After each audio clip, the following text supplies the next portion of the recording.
මම විශ්වාස කරන දෙයක් තමයි ඕනෑම ආකාරයක ඇබ්බැහිවීමකින් මිදෙන්න තියෙන හොඳම ක්‍රමය ඔබට ඉන් මිදෙන්න අවශ්‍යතාවයක් තිබීම කියලා. ඔබට ඒ එකවර කරන්න අපහසු වෙයි. නැවත නැවත ෆේල් වෙයි. නැවත නැවත ඒ ඇබ්බැහිවීම පස්සේ ඔබ දුවන්න පටන් ගනී. හැබැයි ඒ ඇබ්බැහිවීමෙන් මිදෙන්න ඕන කියන උවමනාව අතහැර ගන්න එපා. ඒ උවමනාව අතහැර ගන්න එපා. ඔබට ජීවිතේ කොතනකදී හරි ඒ ටර්නින් පොයින්ට් එක මුණ ගැහෙයි. ඒක පුද්ගලයාගෙන් පුද්ගලයාට වෙනස් වෙන්න පුළුවන්. හැබැයි උනන්දුව අතහැර ගන්න එපා. නැවත නැවත උත්සාහ කරන්න. නැවත නැවත උත්සාහ කරන්න.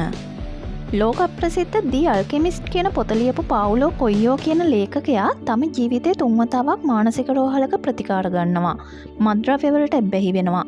සමාජයේ හිපියෙක් කියලා හඳුන්වන ජීවන රටාවක් තමයි ඔහු අනුගමනය කළේ. හැබැයි ඔහු ලියපු දී අල්කෙමිස්ට් කියන පොත නිසා ඔහුගේ මුළු ජීවිතයම වෙනස් වෙනවා. ඒක අදටත් ලෝකේ ලියවිලා තියෙන විශිෂ්ටතම නවකතාව විදිහට හඳුන්වනවා. ඔයාගේ ජීවිතය වෙනස් කරන ටර්නින් පොයින්ට් එක, ඔබව ඇබ්බැහිවීම් වලින් මුදවන ටර්නින් පොයින්ට් එක, ඔබේ අලුත් පෙම්වතිය වෙන්න පුළුවන්. ඔබ ලබා ගන්න ආසාවෙන් ඉන්න අලුත් රැකියාව වෙන්න පුළුවන්.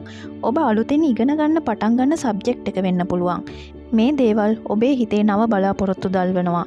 බලාපොරොත්තු වෙනුවෙන් ඔයාගේ හිතේ දැවෙන ආශාවක් ඇති වෙනවා. අන්න ඒ දැවෙන ආශාව තමයි ඔයාව මේ ඇබ්බැහිවීම් වලින් මුදවන්නේ. ඉතින් මම ඔබට නැවත නැවතත් කියනවා, ඔබට කිසියම් ඇබ්බැහිවීමකින් මිදෙන්න තියෙන උවමනාව නැති කරගන්න එපා. ඔබේ මිතුරෙකු කිසියම් ඇබ්බැහිවීමක සිරවී සිටිනවා නම් ඔහු ඉන් මුදවන්න උත්සාහ කරනවා වෙනුවට ඔහු තුල අලුත් බලාපොරොත්තු දල්වන්න. ඒ උවමනාව ඔහු තුලින්ම හටගන්න ඉඩ දෙන්න.